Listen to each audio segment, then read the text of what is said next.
This is Bob Maloney from My MMA News, and today I'm talking to my buddy Dylan Harnish. Dylan is a young, aspiring. He's fighting amateur. He's a mixed martial artist, and he's working his way to become a pro. He he had the deal just like many of you guys out there with this pandemic and a big delay in his progression. But I love what he's doing. But before we talk about that, Dylan, my man, how are you? Tell everybody about your recent trip to California and what you did out there. I'm good. Thank you. I'm glad I got to talk to you again. But yeah, I took a trip out to Team Alpha Male for 2 weeks. Got to train with Urijah and the guys out in Sacramento. A lot of wrestling heavy things, submission defense. A lot of boxers would come in on Saturdays for some open sparring, and it was just all around a great trip. I can't wait to go back. Oh yeah, so you were invited back. Now tell me how that worked, because I know a couple other fighters who have done that. You fill out an application and they accept you, and then you go out there and stay at a fighter's house. Is that how that worked? Yeah, they have a program called Train with Tam, and you just pretty much you pay what you have to pay, and then you get out there, you get to stay in a fighter's house. Dave Rowan and Urijah started the program a while back, and they just recently sold the fighter's house, but now there's another fighter house on the side of Dave's house, so it's like a little house connected to his. And I was out there for 2 weeks, just training twice a day, getting ready for an upcoming fight. Was there a lot of guys out there doing the same thing you were? Was there a group of guys? I was the only one for my first week, and then another fighter from New York came down my second week, and he just spent 4 months up at TriStar. So he's been all over the place, and we got to be friends and talking a little bit, so it was just a good time. Awesome. Now, listen, what I love what you're doing, Dylan is about to take a boxing match. And listen, it's feast or famine right now, just because you have to take whatever you can get right now because of the virus and the pandemic still. So Dylan has a chance to take a boxing match. And listen, I love what you're doing. I think at his level right now as an amateur, you should take anything you can get: grappling, jiu-jitsu, boxing, kickboxing, Muay Thai. And Dylan, you're taking this at a fight weight that's a little bit higher than normal. Yeah. So fill me in on what you know about this boxing match, your opponent, and give me any details. I've been working with Frank Kane. He runs a boxing gym at Atlas. He's a professional boxer, so him and Eric, we kind of figured a thing out to get me a fight for USA Boxing. I said I'm going to accept whatever. At this point, I was ready to fight March 14th, and before the pandemic hit. I think what I was going to do to Cam Algier was going to be my best performance. So I'm just ready out here. They offered me a fight at 155, so just a boxing fight now. So that's simple. I'm 155 right now, so I'm just going to show up September 19th and put on a show. Listen, I think more fighters should have the same mindset as you, because as an amateur, it's really not about winning and losing. It's about getting the work in, improving. And I think it's a good thing you're going up against somebody who's bigger than you.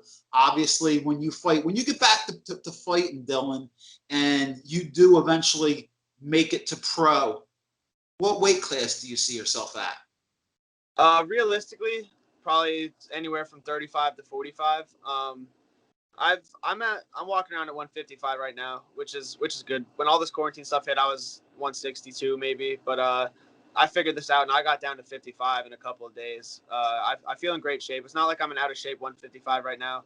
I just ran 3.5-4 miles today. I felt great. I like where I'm at now.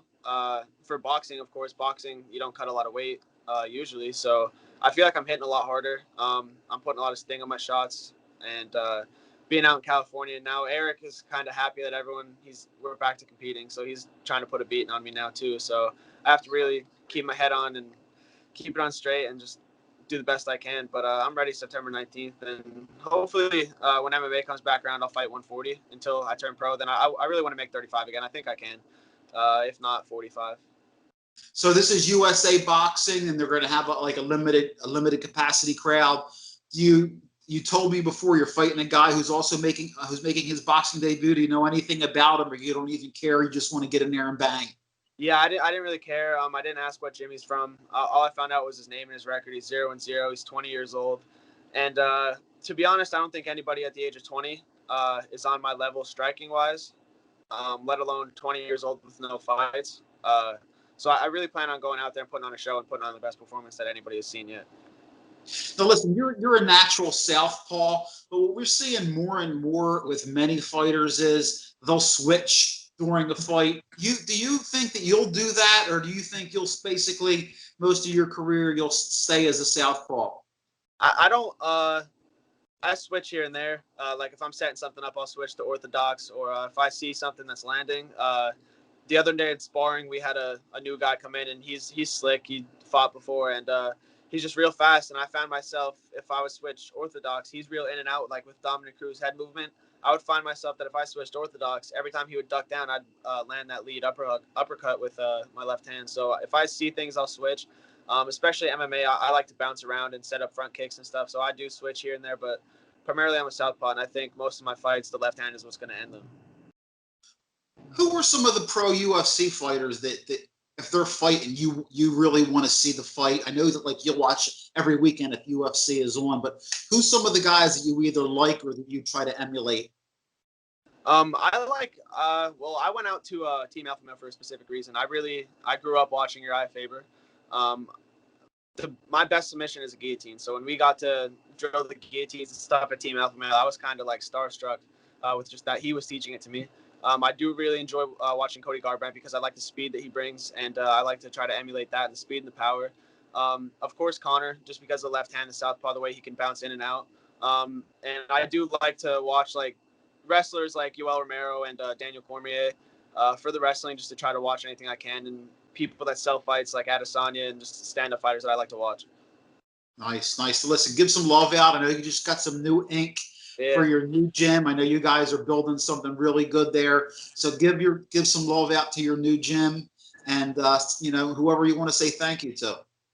Yeah, Mid-World Martial Arts. I think by the end of within 2 years when we're all back to competing again, I think we're really gonna take people by storm. And Josh Jones will be fighting, Lawrence Josh will be fighting. Hopefully Eric gets active again with grappling and stuff. He just got his brown belt from 10th Planet.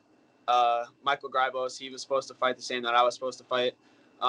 Zach Rodman, Joe Lewis, everyone there. They're really happy that I'm back to competing, and I'm glad that I could keep it going. We're 3-0 as a team so far in this new gym, so I look forward to making it 4-0. And the last two people that stayed out, Team Alpha Male, they fought for Bellator. They're 2-0. The last two people that stayed there, so I want to keep that going too. I'm just gonna keep boxing until MMA comes back, and hopefully I could rack up 3 or 4 boxing fights by the end of the year, and then when MMA comes back, fight for Order Wars title. That's great, man. Hey, listen, thanks for keeping in touch. Good luck and good skills with your boxing match. I know you got some deadly hands. The last time I saw you in the cage, you were very impressive with that left, just moving around very quickly. I love your cardio. I think the future is very bright for you. Dylan Harnish, once again, best of luck to you on September 19th in your boxing match, and we'll talk to you again soon. Thank you. I'll talk to you after.